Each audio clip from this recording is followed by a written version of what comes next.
Welcome back, everyone. Pal Ponder on Weather here. We've got a lot to cover in this update, so we're going to get right to it and delve into the details and start off with the overall water vapor imagery. This morning on the North American view, you can actually see some much drier air is actually filtering in off the west coast after they got crushed with heavy rainfall. Now that shortwave is shifted off at portions of the southwest, and that is also going to tap into the instability into the warm sector and bring our severe threat into portions of Texas through the Arklatex region later on this afternoon into the evening time frame.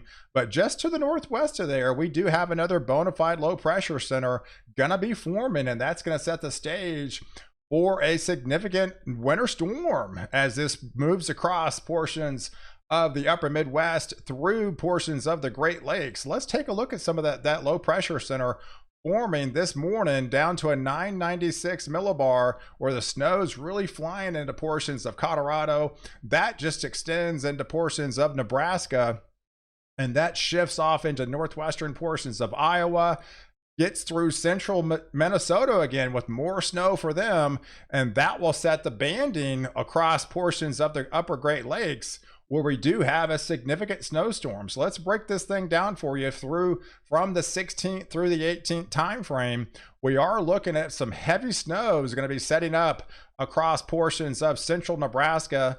Those will eventually shift into portions of northwestern Iowa, eventually heading up into Minnesota and central and northern Wisconsin, where they could pick up likely a foot of snow in portions of northeastern portions of Minnesota, as well as northern portions of Wisconsin, and upwards to possibly 2 feet of snow in the UP of Michigan. So this is definitely a bona fide snowstorm with some whiteout conditions possibly, and you can see the probability of seeing at least a foot of snow from this particular system all the way through 6 o'clock in the morning on Saturday.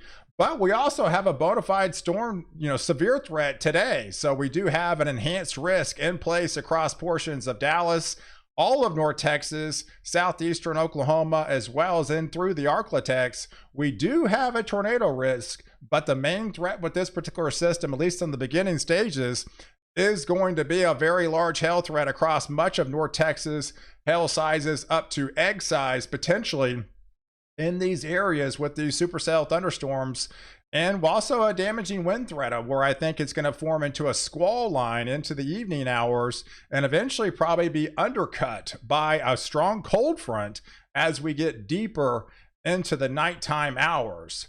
So now a word from my sponsor.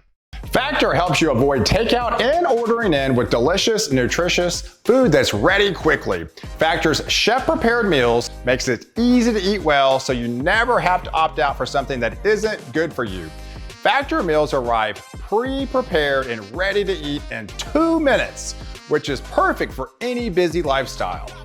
Your meal is delivered fresh, never frozen, to your door. Just heat, eat, and enjoy. Factor meals can be heated in the oven or microwaved in minutes. Head to factor75.com or click the link below and use code PALPONDER50 to get 50% off your first Factor box.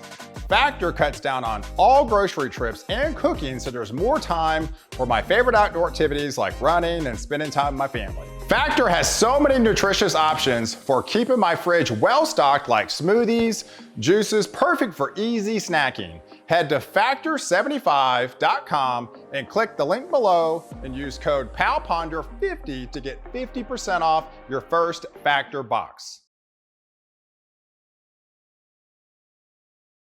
So let's take a look at some of the dew points as we head into this afternoon. This is about 4 or 5 o'clock. This is the warm sector.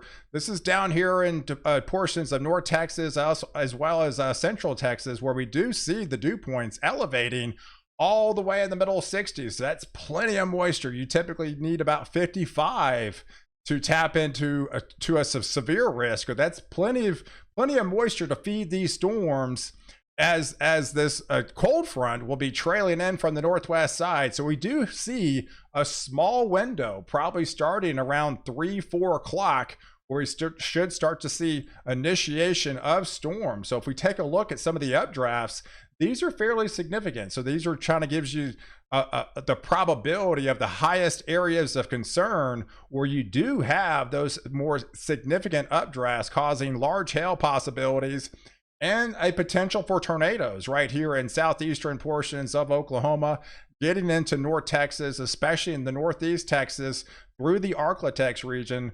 This is the main concern area where we do feel all three modes of severe storms. As these push further south, I feel it's going to be transferring into more of a damaging wind threat as we get deeper into the evening time frame. So let's take a look at some of the convective models about 6 o'clock. So you can see where the cold front is, where the snow is starting to make the transition to some snow flying into portions of Oklahoma. But out ahead of it, there is the warm sector, and where we see those isolated discrete supercells, that's where we have to be concerned about a very large hail risk. And some of those could be the potential of egg size, golf ball size, even ping pong to even possibly tennis ball sizes, not out of the question in some of these very isolated areas. But it does appear that the cap will be fully eroded by 6 o'clock and nothing to stop these things from being big time supercells. And that's where we have to be concerned. And that's why they do have the enhanced risk in place in portions of southeastern Oklahoma and then across North Texas. And then as we get in deeper into the evening time frame, I stopped the clock about 11 o'clock. This more or less transfers into a squall line. Then it becomes more of a damaging wind threat. But also what I think was going to happen with these particular system with the strong cold front, I think the cold front is eventually going to be able to catch up to these storm activity. You can actually see this banding feature feeding in off the backside. That's an indication of some of that colder air intruding into this storm. And I think this will eventually start eating away as we get deeper into the nighttime hours of this severe threat. So I think there's a small window, possibly from 3 to 9 o'clock, of the highest severe threat. And that's where I'm going to be doing live coverage for this particular setup. And then once we get deeper into the evening time frame, it goes into East Texas and goes down into Central Texas and towards the Houston area. That's when I feel like we're looking at more of a damaging wind threat. You can always get an isolated tornado or two along this squall line, but the main concern would be a damaging wind threat into the overnight hours as this shifts off to the southeast and moves east and then shifts into the Arklatex region into the overnight time frame. But behind it, there's the cold air as you wake up on Friday morning about 7 o'clock. These areas, some of these areas will be experiencing wind chills below freezing. It's going to feel a lot like winter because this is a very strong cold front for March standards. But you can actually see where the warm sector is across portions of the southeast here. This is where the instability still lies in the warm sector, where you do even have a severe threat down here into the deep south, into the southeast during the day on Friday. But you can see that colder air that extends all the way through deep south of Texas. So that is definitely a bona fide, strong cold front for this time of year. So let's take a look at the setup as we get into about 4 o'clock time frame on your Friday afternoon. That's where we have to be concerned about that, squall line with the damaging wind threat further south to having some severe weather attached to it. But then further to the north, it's more just a kind of a rain event. But then there's that snowstorm that's really going to be playing out. And these were areas could pick up 1 to possibly 2 feet of snow, where these areas really start cranking and adding up to these snowfall totals and eventually extending all the way into the state of Maine, and will be adding to their totals as well. So back behind it though, man, the cold air means business, and it's, it comes in with 20 to 25 degrees below average temperatures for your, March standards. And a lot of areas are going to be experiencing another frost and freeze. So you're going to have to be covering up the plants if you planted early, as we get a late season freeze as we head towards the last couple of days of official, winter before actually spring starts. But we're all talking about snow as well, so because there's another system coming in off the southwest, and as that cold air continues to drain, we do feel the southern jet stream is going to get more active in areas across portions of New Mexico and far west Texas and the mountain regions, say in the Big Bend area, out here in the Amarillo area, the Odessa area, into Pecos.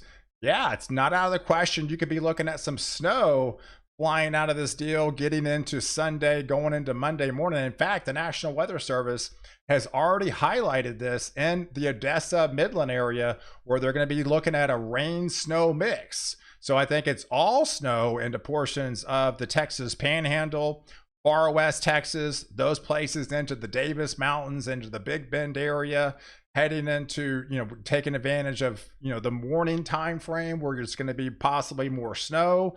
And then as we get into the afternoon time frame, that change over to rain, or kind of a rain snow mix.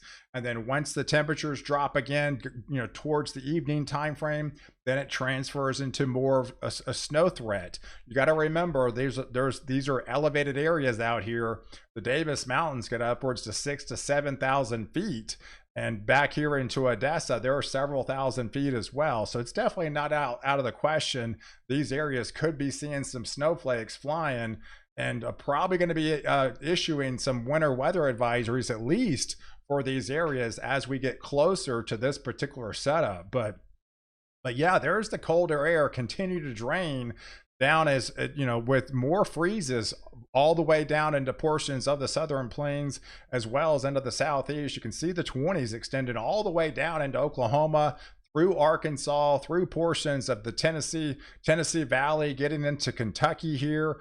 Widespread 20s across the Ohio Valley. So it's definitely colder air for March standards for sure, as that last gasp of winter tries to hang on, and it continues into Monday. And I think even it sinks even a little bit further south, extending those freezing temperatures. So there's several days that you're going to have to be covering up the gardens down there if you planted early, for sure, because we're looking at the first official day of spring, ironically, that we're looking at a freeze all the way down into a good part of North Texas, and as much as down into the southeast as well. So, but that looks to be kind of the last hurrah. I mean, that's kind of the breaking point, because it gets pretty chilly. But going into Tuesday, here's the overall setup. As these temperatures slowly, it's still below average, but slowly they try to modify, we're going to be looking at, yet again, another significant trough diving in off the West Coast, with another rainmaker and another atmospheric river setup across portions of California, where they just can't put a stop on the spigot out there in the West Texas, and getting into the western areas of the U.S. Because here's the setup: it basically a funnel effect all the way from the Aleutian Islands through portions of central and southern California again. And one thing that's going to happen as we get deeper into March is we're going to be starting to getting pretty windy. We're getting into that time of year where almost on a daily basis, these areas of these winds are going to be really starting to crank up. These isobars really start to tighten up. And so I am expecting a lot of areas going to be under like wind advisories, going forward, especially in the last week of March. So here's the setup going into your, say, Wednesday time frame. As that system will push inland, we've got heavy snows pushing back into portions of Nevada, getting into Utah, back into the western slopes of Colorado. This is typically when you see a lot of your heavier snows in the month of March. And so this is definitely living up to what you typically see for this time of year. But what's also interesting is, again, these tightening isobars, where they really start to tighten up. And that's where you can increase the winds.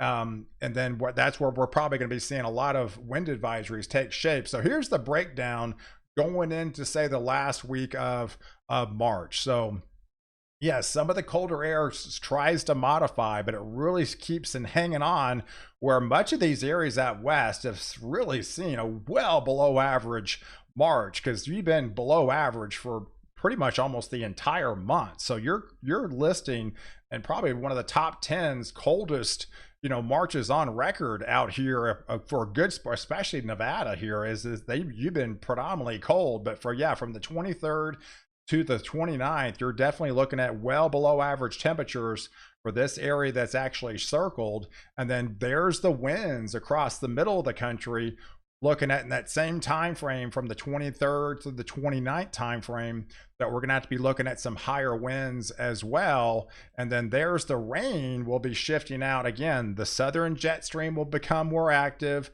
so this southern branch will continue to be on the wetter side. But then the main setup as we get into, you know, the last week of March, we'll be seeing the heavier rains across a good part of the southeast, through the Ohio Valley, and eventually getting in through the Tennessee, and eventually heading up into portions of the Mid-Atlantic and southern portions of New England. So I appreciate you guys watching. Do stay tuned for live coverage later on this afternoon from say about 3 o'clock all the way through the evening time frame to cover this severe threat. So catch me in the next update while I protect you before and after the storm.